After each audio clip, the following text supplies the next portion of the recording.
Le matin de mon anniversaire, papa m'a envoyé un SMS, nous avons vendu ton PC, ta caméra et tes outils. Ton frère avait besoin des frais de scolarité pour son MBA. Sois reconnaissant. Puis maman a ajouté, et aussi, signe le prêt de 22 000 $ d'ici ce soir. J'ai répondu, non. Elle a répliqué, alors quitte immédiatement notre maison. J'ai donc fait mes bagages et suis parti avant le déjeuner. Le lendemain, ils ont ouvert l'enveloppe que j'avais laissée sous la télévision, et soudain mon frère paniquait, ma mère pleurait et mon père appelait tous les numéros qu'il pouvait. Je m'appelle Thomas. J'ai 26 ans. Et s'il y a une chose que j'ai apprise dans ma vie, c'est ceci, être fiable n'est pas la même chose qu'être apprécié. J'ai grandi dans une maison de 3 chambres dans la banlieue de l'Ohio. Mes parents, Ethan et Brooklyn, ont élevé 2 fils, moi et mon frère cadet, Cooper. De l'extérieur, nous ressemblions à une famille normale. À l'intérieur, cependant, il y avait toujours une hiérarchie claire. Cooper était l'enfant prodige, celui dont il se vantait lors des dîners, celui dont les bulletins étaient encadrés, celui qui ne pouvait rien faire de mal. J'étais l'autre. Celui sur qui on pouvait compter. Celui qu'on appelait quand la voiture tombait en panne ou que le chauffe-eau cessait de fonctionner. Celui qui payait discrètement l'épicerie quand le chèque de paie de papa était insuffisant. Celui qui ne se plaignait jamais parce que c'est ce que fait la famille, n'est-ce pas? Cooper a 3 ans de moins que moi. À l'âge de 18 ans, il avait une voiture neuve, un fonds pour l'université et l'attention totale de nos parents. Moi, j'avais un travail à temps partiel à 17 ans pour payer mes propres manuels. Quand j'ai obtenu mon diplôme d'études secondaires, il n'y a pas eu de fête.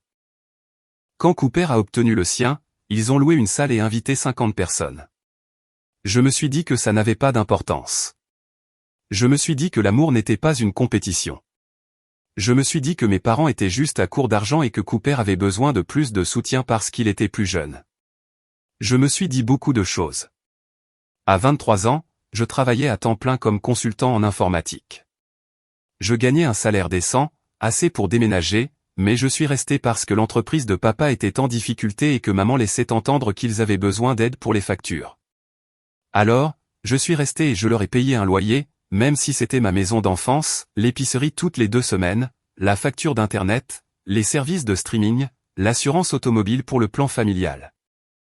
Je me suis dit que c'était temporaire, qu'une fois que l'entreprise de papa se redresserait, les choses s'équilibreraient, qu'une fois que Cooper aurait terminé son premier cycle, je pourrais enfin respirer.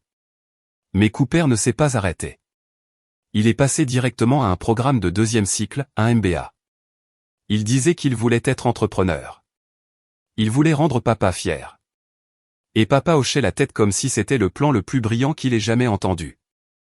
J'ai passé 3 ans à les regarder tout investir en Cooper pendant que j'étais assis dans ma vieille chambre, celle avec le papier peint qui s'écaillait et la porte de placard cassée qui n'a jamais été réparée. Pendant ce temps, Cooper a eu la chambre principale au 2e étage, celle avec le nouveau tapis et la salle de bain attenante. Je travaillais à domicile la plupart du temps. Mon installation était importante.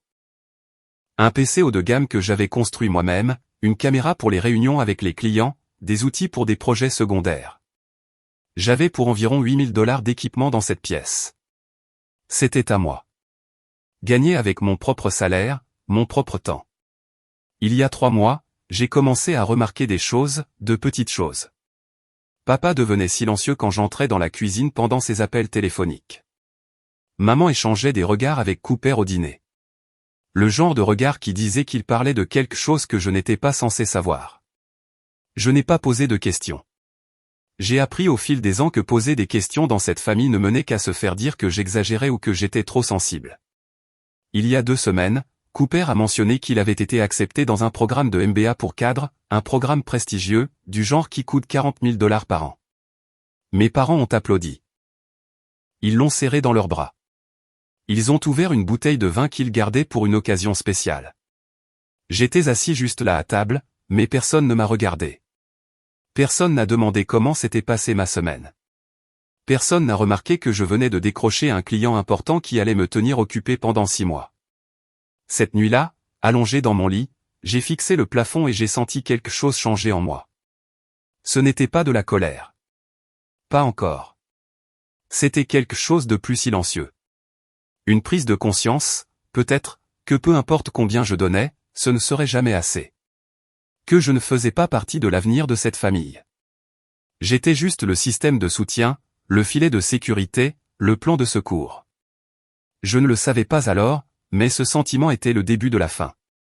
C'était il y a 2 semaines. Ce matin, je me suis réveillé avec un message texte qui allait tout changer. Je me suis réveillé à 7h30 le jour de mon anniversaire, le 14 mars. J'ai attrapé mon téléphone sur la table de nuit, m'attendant peut-être à un message d'un ami ou à une notification de travail. Au lieu de cela, j'ai vu un message de papa. L'aperçu sur mon écran de verrouillage m'a noué l'estomac. Je l'ai ouvert. Papa, nous avons vendu ton PC, ta caméra et tes outils. Ton frère avait besoin des frais de scolarité pour son MBA. Sois reconnaissant. Je l'ai lu 3 fois, 4 fois. Mes mains tremblaient. Je me suis assis dans mon lit, la couverture emmêlée autour de mes jambes, et j'ai juste fixé l'écran. Ils ont vendu mon équipement de travail. Sans demander, sans me prévenir. J'ai regardé autour de ma chambre. Mon bureau était vide. La tour PC avait disparu. L'écran, la caméra que j'utilise pour les appels clients, la boîte à outils que je gardais dans le coin avec des tournevis, du matériel de soudure, des pinces à dénuder. Tout avait disparu.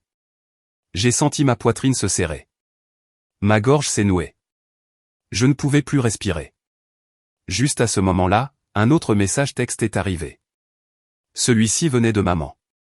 Maman, et aussi, signe le prêt de $22 000 d'ici ce soir. Nous en avons besoin pour le logement et les livres de Cooper. Tu es le seul à avoir un bon crédit. J'ai fixé son message. $22 000. Il voulait que je signe un prêt de $22 000 pour Cooper, pour son logement de MBA, pour ses livres. Ils ont vendu mes affaires, et maintenant ils voulaient que je m'endette pour lui. Je me suis levé, mes jambes instables. J'ai quitté ma chambre et marché dans le couloir. La maison était silencieuse. Trop silencieuse. Je suis passé devant la chambre de Cooper. Sa porte était ouverte. Je pouvais voir son nouvel ordinateur portable sur son bureau, un ordinateur portable que je ne reconnaissais pas, probablement acheté avec l'argent de mon équipement. J'ai trouvé maman dans la cuisine en train de se servir du café. Elle a levé les yeux quand je suis entré, son expression neutre, comme si c'était un matin comme les autres. « Tu as vu le message de papa ?» a-t-elle demandé. J'ai hoché la tête. Je ne pouvais pas encore trouver ma voix. « Bien », a-t-elle dit. Nous avons besoin que tu ailles à la banque cet après-midi pour signer les papiers du prêt. Le programme de Cooper commence dans 2 semaines, et nous sommes en retard pour la compte. J'ai finalement trouvé les mots. Vous avez vendu mes affaires. Elle a fait un geste de la main. Tu pourras acheter de nouveaux équipements plus tard. L'éducation de Cooper est plus importante en ce moment. Tu comprendrais si tu te souciais de cette famille. Si je m'en souciais? C'était $8 000 d'équipement, ai-je dit. Ma voix sonnait creuse. J'en ai besoin pour travailler. Tu te débrouilleras, a-t-elle dit. Tu y arrives toujours. Papa est entré à ce moment-là, portant sa mallette. Il m'a jeté un coup d'œil, puis à maman. Il a vu le message? Il l'a vu, a dit maman. Papa a hoché la tête. Bien. Signe les papiers avant 18h. La banque ferme à 19h, et nous avons besoin que les fonds soient transférés ce soir.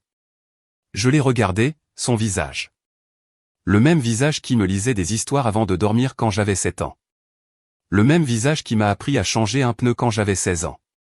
Maintenant, il était juste vide, indifférent. Non, ai-je dit. La cuisine est devenue silencieuse. Maman a posé sa tasse de café sur le comptoir. Papa s'est arrêté à mi-chemin. Qu'est-ce que tu as dit? A demandé maman. J'ai dit non, ai-je répété. Je ne signerai pas un prêt de $22 000. Son visage a changé, s'est durci. Excuse-moi. Vous avez vendu mes équipements sans me demander, ai-je dit. Vous voulez que je m'endette pour Cooper? Je dis non. Papa s'est avancé. Sa voix était basse. Dangereuse. Tu vis sous notre toit. Tu suis nos règles. Je paie un loyer, ai-je dit. Je paie l'épicerie. Je paie la moitié des factures dans cette maison. Alors peut-être devrais-tu partir, a dit maman. Les mots m'ont frappé comme une gifle. Quoi? Si tu ne vas pas aider ton frère, si tu vas être égoïste et ingrat, alors peut-être devrais-tu quitter immédiatement notre maison. Je les ai fixés, tous les deux. Cooper est apparu dans l'embrasure de la porte, appuyé contre le cadre, les bras croisés. Il n'a rien dit. Il a juste regardé, avec un sourire narquois. Quelque chose en moi s'est brisé. Non pas en colère, mais en clarté. D'accord, ai-je dit. Maman a cligné des yeux. D'accord quoi? Je vais partir. Papa a ri. Tu bluffes. Je me suis retourné et suis retourné dans ma chambre. Derrière moi, j'ai entendu maman dire, il va revenir en rampant d'ici le dîner. Mais je ne reviendrai pas. J'en avais fini. Je me suis tenu au milieu de ma chambre et je n'ai rien ressenti. C'est le pire. Je pensais que je ressentirais de la rage. Je pensais que je ressentirais un chagrin d'amour, mais je me sentais juste vide. J'ai attrapé mon sac de voyage dans le placard et j'ai commencé à faire mes bagages.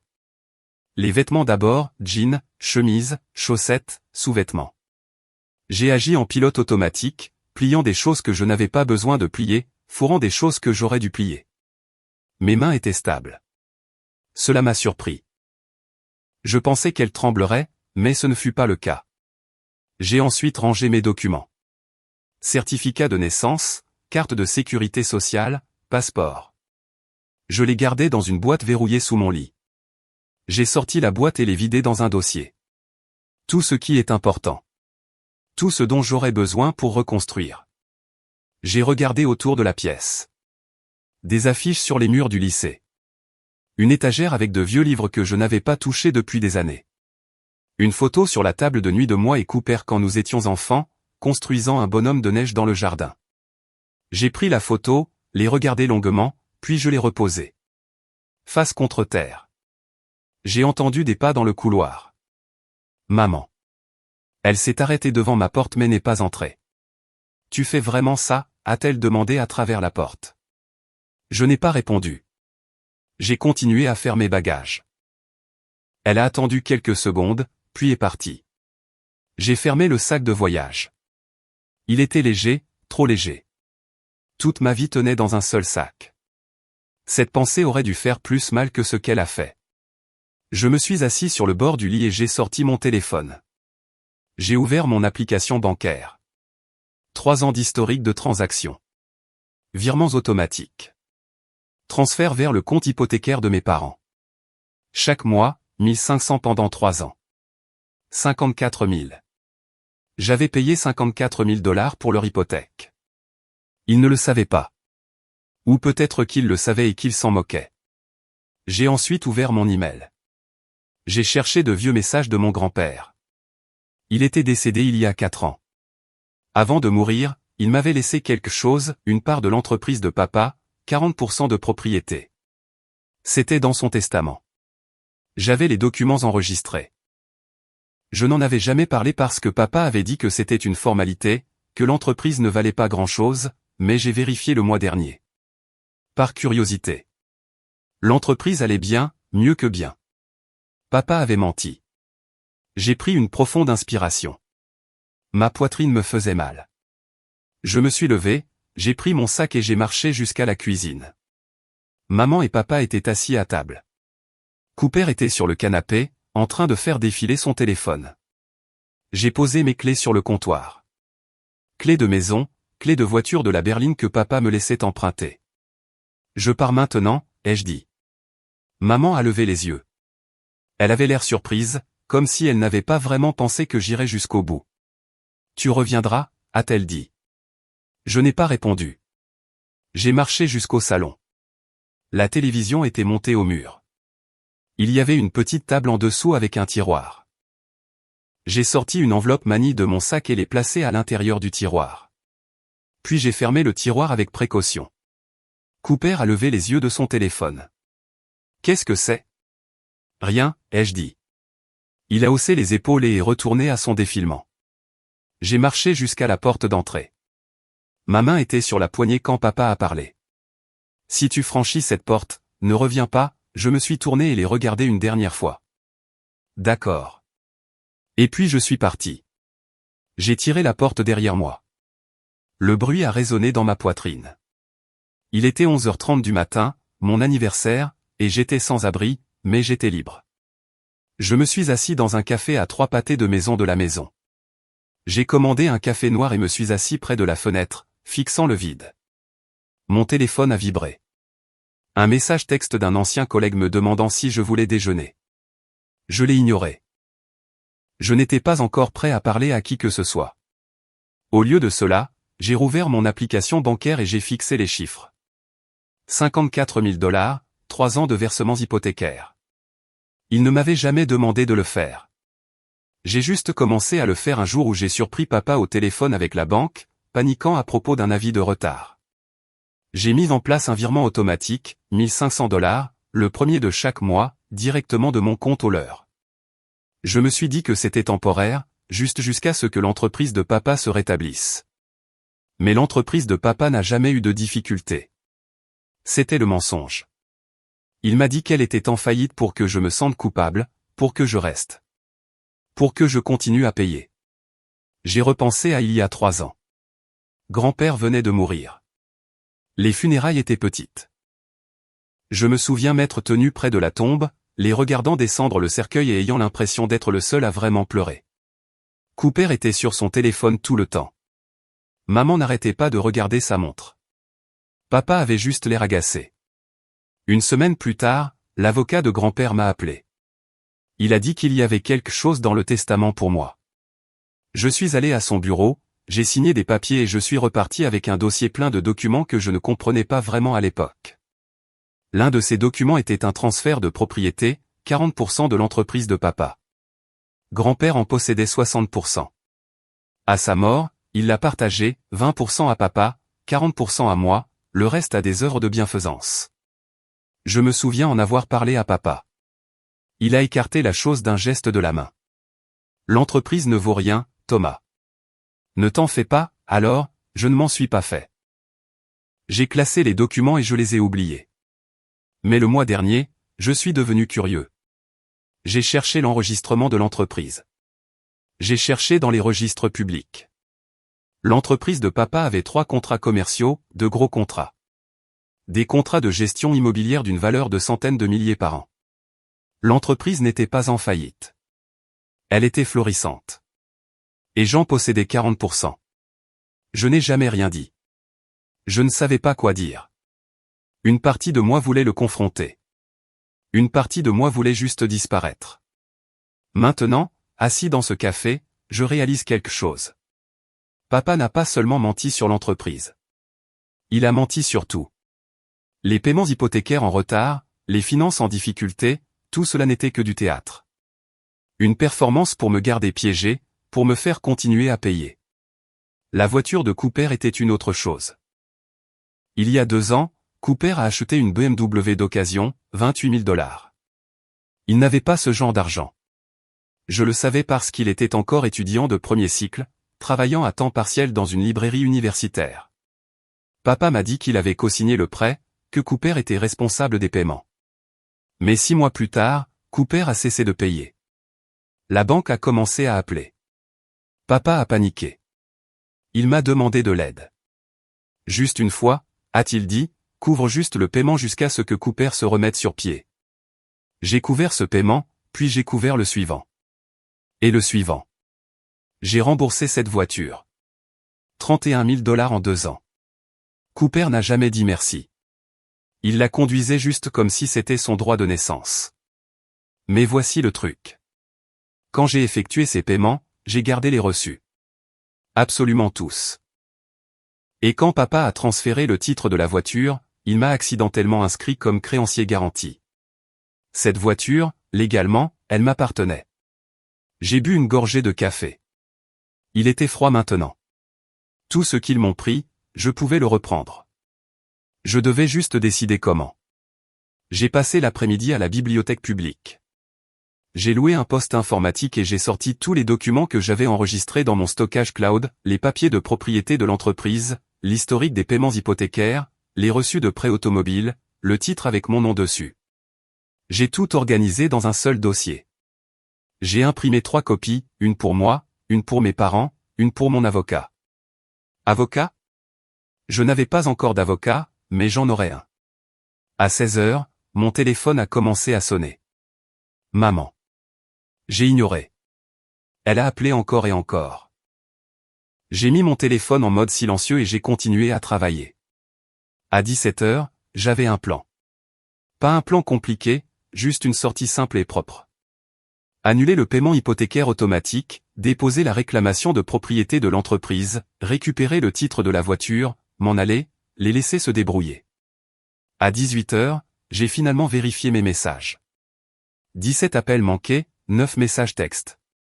Maman, où es-tu? Maman, nous devons parler.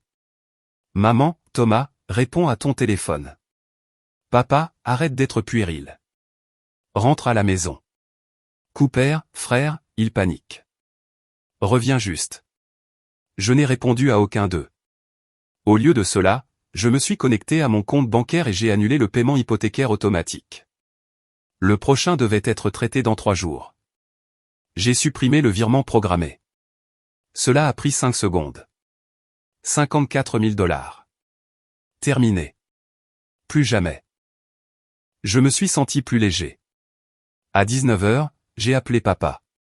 Il a répondu à la première sonnerie. Où diable es-tu, a-t-il lancé.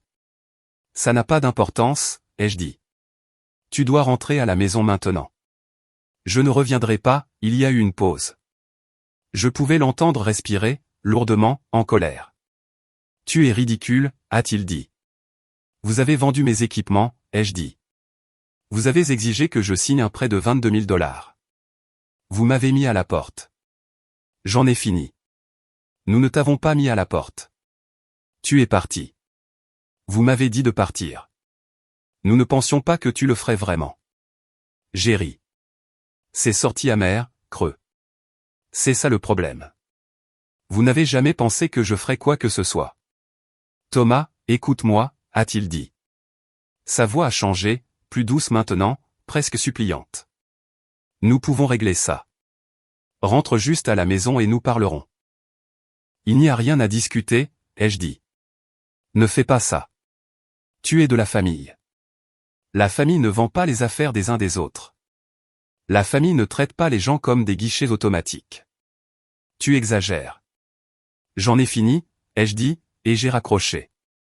Mes mains tremblaient maintenant, non pas de peur, mais d'adrénaline, de la réalisation soudaine et écrasante que je venais de brûler le pont.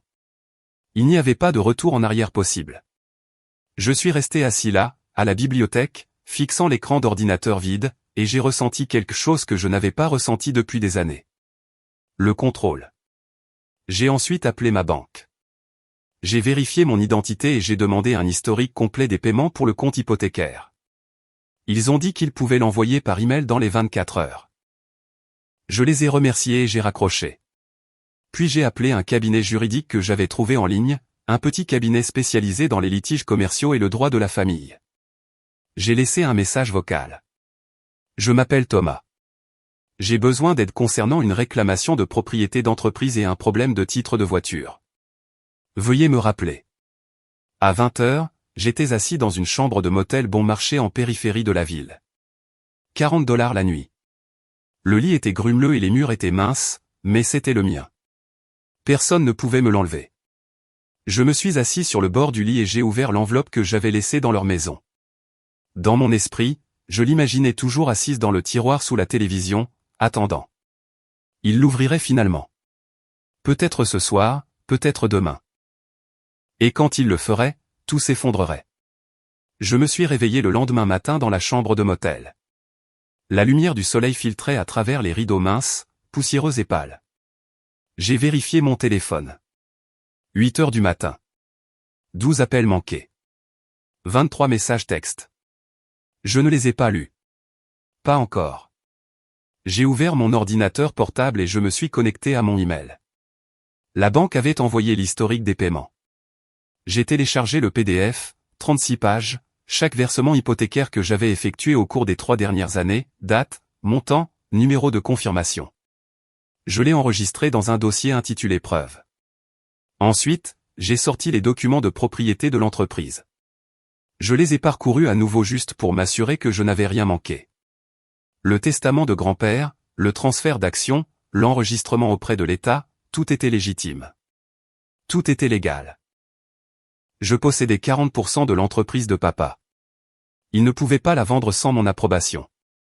Il ne pouvait pas prendre de décision financière majeure sans mon consentement. Il avait agi en partant du principe que je ne savais pas, que je m'en moquais. Cela prenait fin aujourd'hui. J'ai appelé le bureau de l'avocat. Une femme a répondu, professionnelle, polie. C'est Thomas. J'ai laissé un message hier. Oui, a-t-elle dit. J'ai votre dossier ici. Pouvez-vous venir cet après-midi? Je peux venir maintenant, ai-je dit.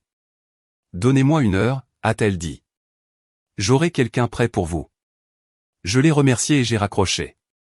Je me suis levé et j'ai marché jusqu'à la petite salle de bain. J'ai éclaboussé mon visage d'eau froide et j'ai fixé mon reflet dans le miroir. J'avais l'air fatigué, plus vieux, mais pas brisé. Plus maintenant. À 10 heures du matin, j'étais assis dans un petit bureau en face d'une avocate nommée Camilla. Elle était dans la quarantaine, des yeux vifs, un comportement terre à accent grave terre. Je lui ai tendu le dossier. Elle l'a ouvert et a commencé à lire. Après 5 minutes, elle a levé les yeux. C'est très complet. Est-ce suffisant, ai-je demandé. Assez pour quoi? Pour prouver la propriété, pour geler les comptes de l'entreprise. Pour récupérer la voiture? Elle s'est penchée en arrière sur sa chaise. Oui, absolument. Mais je dois vous demander quelque chose. Quoi? Qu'est-ce que vous voulez en tirer? Voulez-vous de l'argent, du contrôle, de la vengeance? J'y ai réfléchi. Je veux qu'ils comprennent que je ne suis plus leur plan de secours. Elle a hoché la tête lentement. D'accord. Voici ce que nous allons faire. Nous déposons une réclamation formelle auprès du registre des entreprises de l'État. Nous informons votre père que vous affirmez vos droits de propriété. Nous gelons toute transaction majeure jusqu'à ce qu'un audit soit terminé. Cela prend environ 72 heures. Et la voiture? La voiture est plus facile. Vous êtes répertorié comme le créancier garanti. Nous envoyons une lettre à votre frère et à vos parents les informant que le privilège est appliqué. S'ils ne paient pas le montant total dû, qui est de 31 000 $? 31 000 $, ai-je confirmé. S'ils ne paient pas dans les 30 jours, nous la reprenons. Simple. À quelle vitesse pouvez-vous faire cela? Je peux déposer la réclamation d'entreprise d'ici la fin de la journée. La lettre pour la voiture peut partir demain. J'ai hoché la tête. Faites-le. Elle a souri. Ce n'était pas un sourire gentil. C'était le sourire de quelqu'un qui aimait un peu trop son travail. Considérez que c'est fait. J'ai quitté son bureau avec le sentiment de pouvoir respirer à nouveau. Le poids qui était assis sur ma poitrine depuis des années se soulevait, lentement, mais il se soulevait. J'ai vérifié mon téléphone. Plus de messages. Je les ai ouverts cette fois. Maman, Thomas, s'il te plaît. Nous devons parler. Papa, c'est insensé. Appelle-moi. Cooper, mec, quel est ton problème? J'ai tapé une réponse, une seule, pour eux tous. Moi, vérifier le tiroir sous la télévision. J'ai appuyé sur envoyer. Puis j'ai éteint complètement mon téléphone. À midi, j'étais de retour dans la chambre de motel. J'ai commandé de la nourriture livrée, un hamburger et des frites. J'ai mangé lentement, méthodiquement, fixant le mur. J'ai pensé à l'enveloppe. J'avais passé 2 heures à la préparer la nuit avant de partir. À l'intérieur se trouvaient des copies de tout, l'historique des paiements hypothécaires, les documents de propriété de l'entreprise, le titre de la voiture avec mon nom répertorié comme créancier garanti. Et sur la toute première page, en lettres grasses, j'avais écrit une seule phrase, vous m'avez traité comme si je n'étais rien. Maintenant, vous verrez ce que l'on ressent quand on n'a plus rien.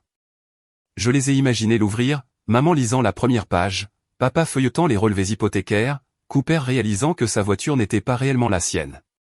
La panique, la colère, le désespoir. J'ai pris une autre bouchée de mon hamburger. Pour la première fois depuis 3 ans, j'ai ressenti quelque chose qui ressemblait à la paix. J'ai rallumé mon téléphone à 15 heures. Je voulais voir ce qui se passait en temps réel. Les messages ont commencé à arriver à 15h12. Maman, qu'est-ce que c'est que ça? Maman, appelle-moi tout de suite. Papa, tu dois expliquer ça. Cooper, qu'est-ce que tu as fait, bordel? Je n'ai pas répondu. J'ai juste regardé. À 15h15, papa a appelé. J'ai laissé sonner. Il a rappelé encore et encore. Au 4e appel, j'ai répondu. Je n'ai rien dit. J'ai juste écouté. Thomas. Sa voix tremblait. C'est quoi cette enveloppe? De la documentation, ai-je dit. De la documentation sur quoi? Sur tout. Il y a eu une pause. Je pouvais l'entendre respirer rapidement, paniqué. Les paiements hypothécaires, a-t-il dit. Tu as payé l'hypothèque pendant 3 ans. Nous ne savions pas, vous n'avez pas demandé. Une autre pause. Plus longue cette fois. Et l'entreprise, a-t-il dit. Sa voix était plus calme maintenant. Tu revendiques la propriété. Je ne revendique rien. Je la possède. 40%.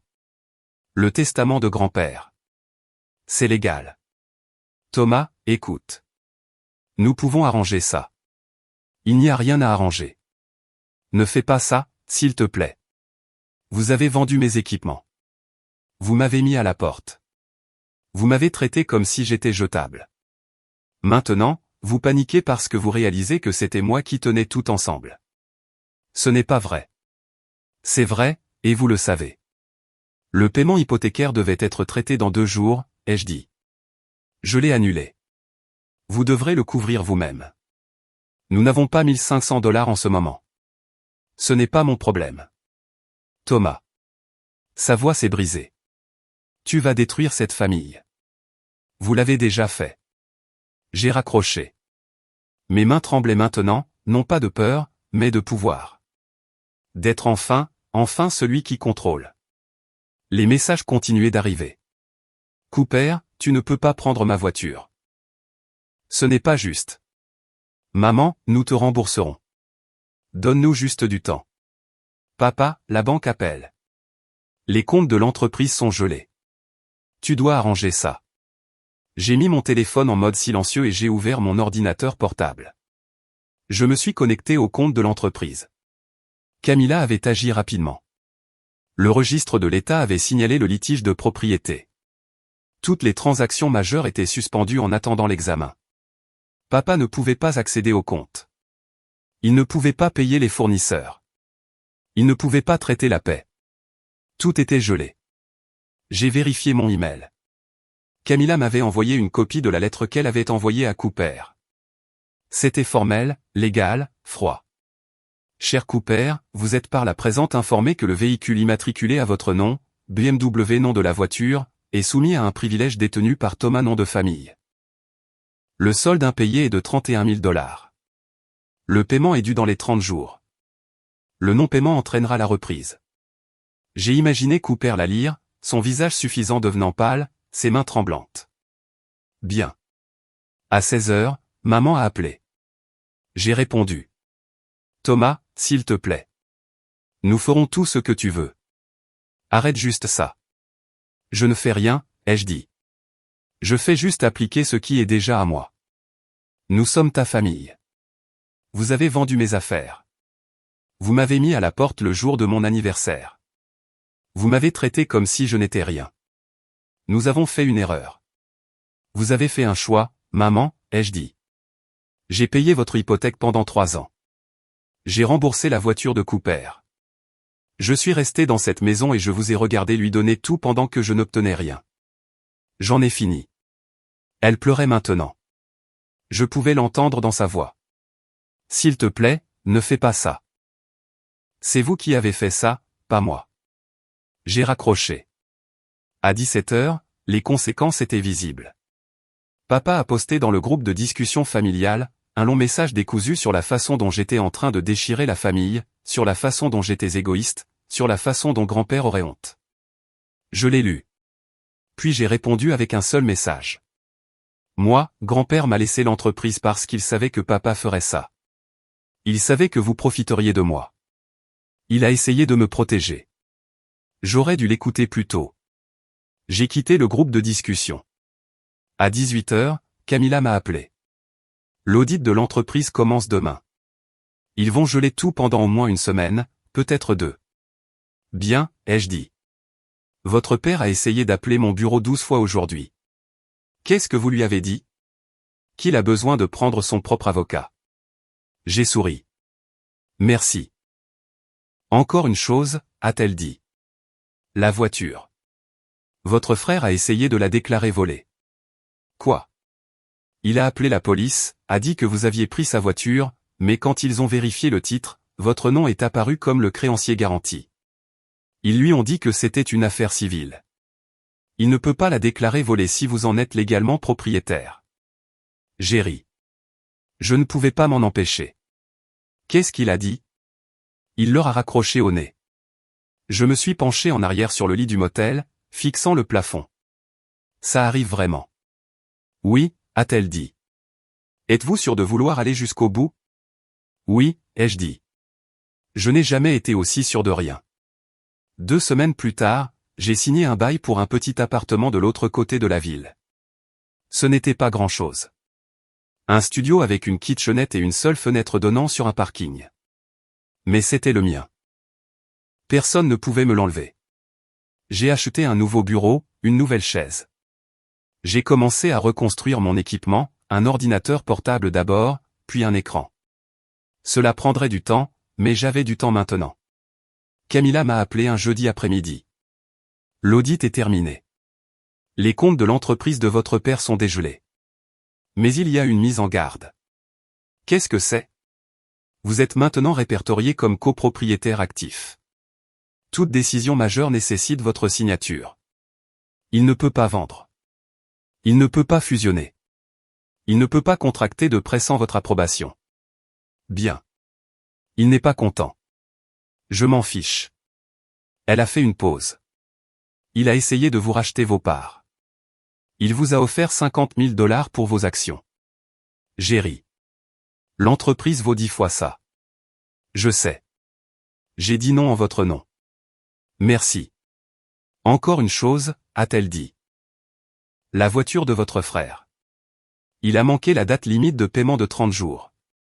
Nous la reprenons demain. J'ai fermé les yeux. D'accord. Voulez-vous être là? Non, ai-je dit. Je n'ai pas besoin de le voir. J'ai juste besoin de savoir que c'est fait. Le lendemain, j'ai reçu un message texte de Camilla. Une photo. La BMW de Cooper sur une dépanneuse à plateau. La plaque d'immatriculation visible, les vitres teintées. J'ai regardé la photo pendant longtemps. Puis je l'ai supprimée. Je n'avais plus besoin de vengeance. J'avais quelque chose de mieux. J'avais la paix.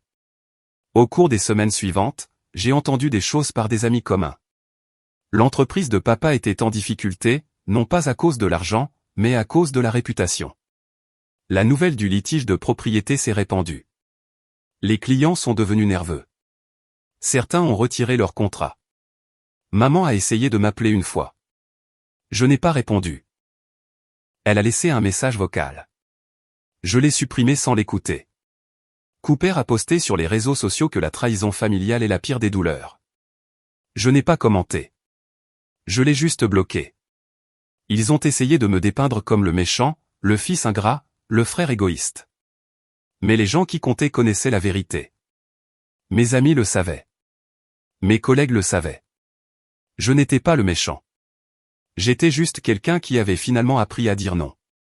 1 mois après mon départ, j'ai reçu une lettre par la poste. Elle venait de papa, écrite à la main, 3 pages. J'ai failli la jeter, mais je l'ai ouverte. Il s'est excusé. Il a dit qu'il ne réalisait pas à quel point j'avais été attentionné. Il a dit qu'il était désolé d'avoir vendu mes affaires, de m'avoir mis à la porte, d'avoir choisi Cooper plutôt que moi. Il a dit qu'il voulait arranger les choses. J'ai lu la lettre 2 fois, puis je l'ai pliée et je l'ai mise dans un tiroir. Peut-être qu'un jour je leur pardonnerai. Peut-être qu'un jour je les laisserai revenir dans ma vie. Mais pas aujourd'hui. Aujourd'hui, je construisais quelque chose de nouveau, une vie qui était à moi, un avenir qui ne dépendait pas de leur approbation ni de leur amour. Je me suis assis à mon nouveau bureau et j'ai ouvert mon ordinateur portable. J'avais une réunion avec un client dans 10 minutes. Un nouveau projet, un nouveau départ. Le soleil se couchait dehors par ma fenêtre. La lumière était dorée et chaleureuse. J'ai pris une profonde inspiration. Pour la première fois de ma vie, j'étais exactement là où je devais être.